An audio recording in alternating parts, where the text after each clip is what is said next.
Far More Than We Think, Making Sense of Spirituality by Angelo. Chapter 51. Spiritus Contra Spiritum. The phrase Spiritus Contra Spiritum was coined by the eminent Swiss psychiatrist Carl Jung in a letter in 1961 to Bill Wilson, who was one of the co-founders of Alcoholics Anonymous. This brilliant summation describes both the problem and the solution to the bewildering illness of alcoholism. It's also relevant to addiction in general. The Latin word spiritus means spirit in the sense of spirituality, but also means alcohol or poison. So a literal translation could say spirit against spirit, which very neatly sums up the entire conundrum of addiction. Carl Jung proposed that a craving for alcohol was the equivalent of a spiritual thirst for wholeness, the idea being that our attempt to achieve an altered state of being through the use of alcohol, or indeed any other substance or behaviour, is simply a substitute for the more basic human instinct of seeking communion with spirit. The solution to alcoholism is therefore to turn to spirituality instead of alcohol. Interestingly, this idea is far from new, with a similar phrase, Spiritum vinci spiritus, being credited to the Roman Emperor Marcus Aurelius some 1850 years ago. This version translates to mean higher power overcomes alcoholism. Spiritual ideas similar to these form the basis for the famous book Alcoholics Anonymous, which was first published in 1939. The book contained the 12-step recovery program that has subsequently led millions of people all over the world to recover from alcoholism and other addictions. And I am one of those who have benefited from such a recovery, and I shall be eternally grateful to the early founders of AA, whose foresight and wisdom laid the foundations for what is now a global support network. Using drugs and behaviours to medicate our emotions or quench our thirst for spiritual experience can be seen as a natural craving. We are driven to do it, and for some of us we are driven very hard indeed.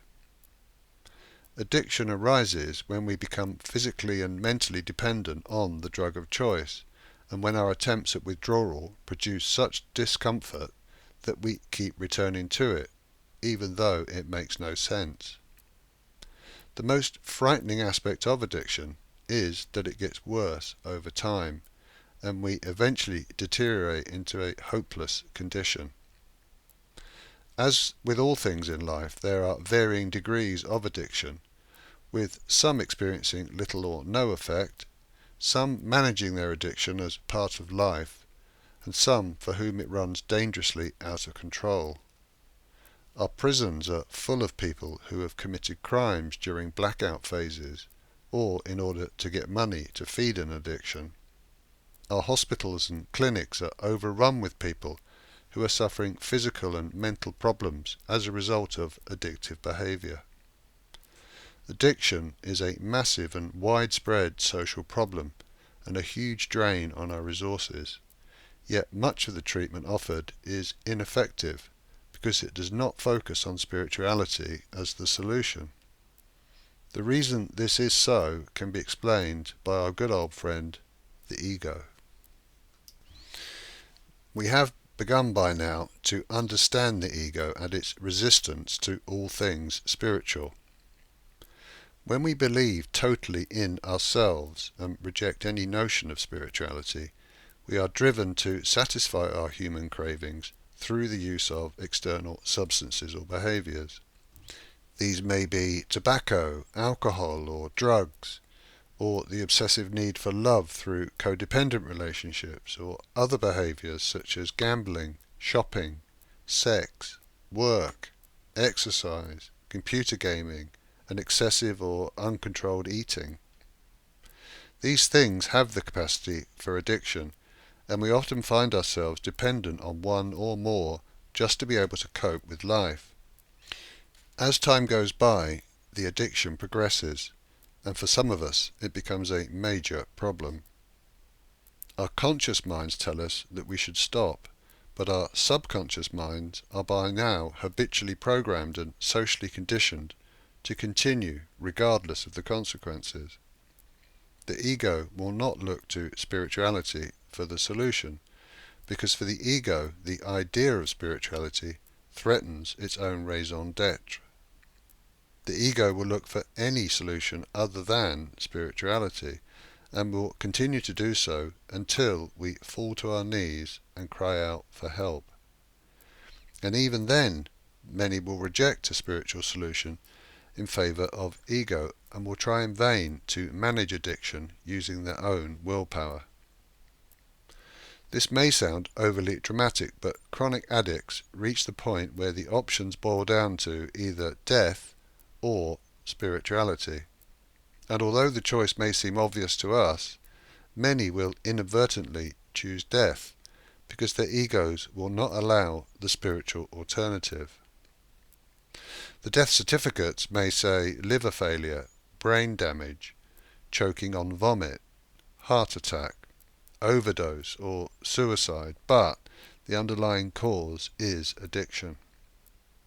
Addiction kills, and amazingly the ego will deliberately or accidentally bring about death rather than allow spirituality to manifest a recovery. This is the insanity of addiction, which is prevalent throughout society. Not only do we have to battle our own egos, we are constantly confronted with the collective ego of society, which supports and encourages these forms of self-abusive behaviour as somehow pleasurable and deserved. There is an accepted belief that pleasure will lead to happiness, and therefore we pursue pleasure at all costs. Well, pleasure is enjoyable, but we now know that happiness arises from spirituality and not through the relentless consumption of pleasure. Happiness and contentment lie within, not without. But once we are actively addicted, we become even more blinded to spirituality than we may have been to begin with. Addiction brings ever-increasing fear and misery. Now we have Spiritus Contra Spiritum in reverse. Satisfying the craving for our drug of choice becomes the most important thing in the world. Many will wave goodbye to everything that they had previously held dear in order to feed the insatiable monster that is growing within. Life becomes so intolerable that any thought of spirituality is laughed out of court. The light and beauty of the world is swamped by darkness and ugliness. Previous notions of acceptable behaviour are cast aside in favour of getting our fix. Things can get so depressing and frightening that suicide starts to become a real option. Some flee for their lives in the hope that they can start afresh somewhere else, but all we do is take our addictions with us. There seems no escape. Abstinence from drink, drugs or addictive behaviour is the obvious solution, but we can't bring ourselves to contemplate life without our crutch. We reach the point where we can't live with addiction and we can't live without it. A simple solution based on spirituality seems hopelessly inadequate given the severity of the problem. We have an epidemic of addiction in the modern world and a wonderfully simple solution that very few are willing to embrace. Ironically, it's only those who are totally desperate who finally become willing and open-minded enough to embrace a 12-step recovery program. The steps involve an acceptance of the problem and a process of self-discovery, letting go of ego, and restitution of harms done, which then leads to a spiritual awakening. and it's the resulting spiritual life that then provides protection against relapse. The protection lasts as long as the newfound spiritual condition is maintained, but many resist or ease up on spiritual practice, and as a result the ego and subconscious mind eventually lead us back to a devastating resumption of addictive behaviour. This cycle of relapse and recovery may repeat many times, with some eventually finding permanent recovery and others doomed to continue to suffer the downward spiral. I've no idea why some of us find recovery and some do not, but I do know that there's only one permanent solution. I also know from experience that life in recovery is immeasurably better than anything before. Spirituality is the solution to addiction, but it's also the gateway to a life beyond our dreams. This is because spiritual practice right-sizes our fear-based egos and allows us to flourish and reach our true potential as loving human beings. What started as a recovery program for chronic alcoholics has developed into a range of organisations that focus on many other specific addictions. Each of them is based on the 12-step recovery process and a set of traditions that protect the meeting structures from money problems, political and religious dogma, and other potentially disruptive influences. One of these traditions is that participation should be based on attraction rather than promotion. You will not find much publicity concerning 12-step recovery programs, but rest assured there are gatherings for all types of addicts at all stages of recovery, taking place every week in all corners of the world. If any reader feels that he or she may have a growing problem with addiction, there are people out there who will be willing and able to help you once you are ready. A quick search online will quickly lead you to the right place. So here we have the universal solution to addiction, from Marcus Aurelius to Carl Jung to Bill Wilson to my own recovery to the experience of countless others. Spiritus Contra Spiritum captures the whole essence of addiction and the potential solution. Whatever your poison may be, the answer is spirituality. We sometimes use the word spirit to mean mood, attitude, or willpower. A spirited person is said to be determined and strong-willed. In this respect, spirit can be seen as ego, and this gives the potential for other and perhaps all-encompassing meanings for Spiritus Contra Spiritum. Ego opposes spirituality, and at the same time, spirituality is the solution to ego. The ego of humankind is our biggest mistake, or our original sin, and the individual and collective solution is spirituality. Society applauds strong willpower, and we all buy into this common belief without realizing the downside. Ego can be seen as the forbidden fruit of life.